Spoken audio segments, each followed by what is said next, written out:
너희 중에 심지어 음행이 있다 함을 들으니 그런 음행은 이방인 중에서도 없는 것이라 누가 그 아버지의 아내를 취하였다 하는도다. 그리하고도 너희가 오히려 교만하여져서 어찌하여 통한이 여기지 아니하고 그 일 행한 자를 너희 중에서 쫓아내지 아니하였느냐. 내가 실로 몸으로는 떠나 있으나 영으로는 함께 있어서 거기 있는 것 같이 이런 일 행한 자를 이미 판단하였노라. 주 예수의 이름으로 너희가 내 영과 함께 모여서 우리 주 예수의 능력으로 이런 자를 사탄에게 내주었으니 이는 육신은 멸하고 영은 주 예수의 날에 구원을 받게 하려 함이라. 너희가 자랑하는 것이 옳지 아니하도다. 적은 누룩이 온 덩어리에 퍼지는 것을 알지 못하느냐. 너희는 누룩 없는 자인데 새 덩어리가 되기 위하여 묵은 누룩을 내버리라. 우리의 유월절 양 곧 그리스도께서 희생되셨느니라. 이러므로 우리가 명절을 지키되 묵은 누룩으로도 말고 악하고 악에 찬 누룩으로도 말고 누룩이 없이 오직 순전함과 진실함의 떡으로 하자. 할렐루야. 5월 16일 토요일 순서입니다. 묵은 누룩을 제거해 죄의 확장을 막으라 라는 제목의 말씀을 드립니다. 고린도 교회 안에는 심각한 죄의 문제가 있었습니다. 그런데 더 큰 문제는 그 죄를 슬퍼하거나 바로잡지 않고 오히려 방치하고 있었다는 점입니다.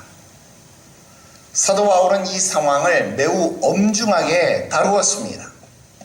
그는 죄를 단순한 개인의 문제로 치부하지 않고 공동체 전체를 오염시키는 누룩으로 설명했습니다. 본문은 죄를 어떻게 다루어야 하는지를 우리 교훈해 주었습니다.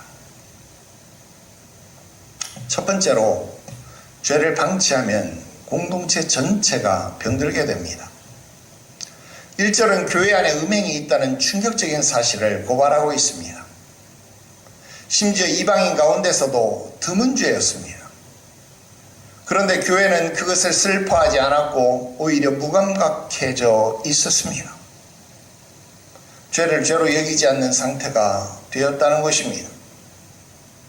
이처럼 죄를 방치하면 죄는 점점 퍼지게 되어 있습니다.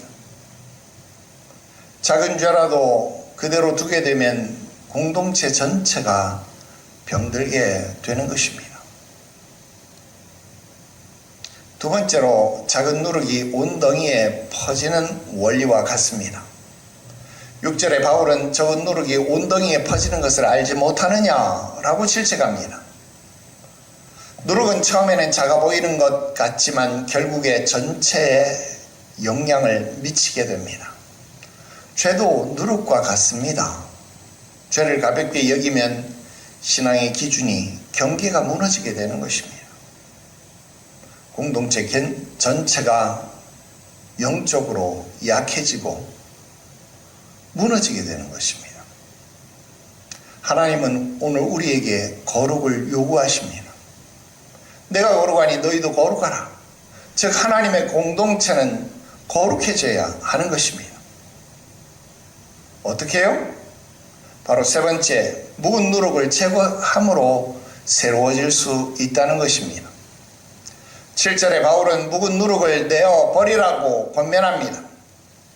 그리고 우리 유월절 양 곧 그리스도께서 희생이 되셨다라고 말씀합니다. 예수님의 십자가는 단순히 죄를 용서하는 데서 끝나지 않았습니다. 죄에서 떠나 새로운 삶을 살게 하십니다. 회개는 죄를 인정하는 것에서 끝나지 아니하고 죄를 제거하는 결단으로 이어져야 하는 것입니다. 죄를 방치하면 결국 공동체 전체가 영향을 받게 됩니다. 하나님은 죄를 가볍게 여기지 않으셨습니다.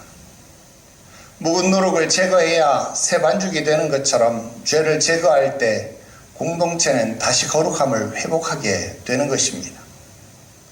예수님의 십자가 앞에서 죄를 버리고 거룩한 삶으로 나아가게 되시기를 주 예수의 이름으로 축원합니다. 기도드립시다. 거룩하신 하나님 아버지, 오늘 우리의 삶의 모습 속에서 작은 누룩과 같은 죄라도 결단코 방치함이 없게 하시옵소서. 작은 누룩이 온덩이에 퍼지는 것처럼 내가 방치하고 방기하였던 죄악들이 나를 오염시킬 뿐만 아니라 나의 공동체를 오염시킨다라고 하는 사실 잊지 말게 하여 주셔서 모든 악은 모양까지라도 버리라고 하신 말씀을 교훈 삼게 하여 주시옵소서. 우리 가운데 작은 누룩을 유의하여 버릴 수 있는 지혜도 주시고 용기도 주시고 결단도 주시옵소서. 오늘도 깨끗함으로 주님 앞에 나아가도록 살아가도록 은혜를 주시고 용기를 주시옵소서. 거룩하신 구주 예수님의 이름으로 기도드리옵나이다. 아멘.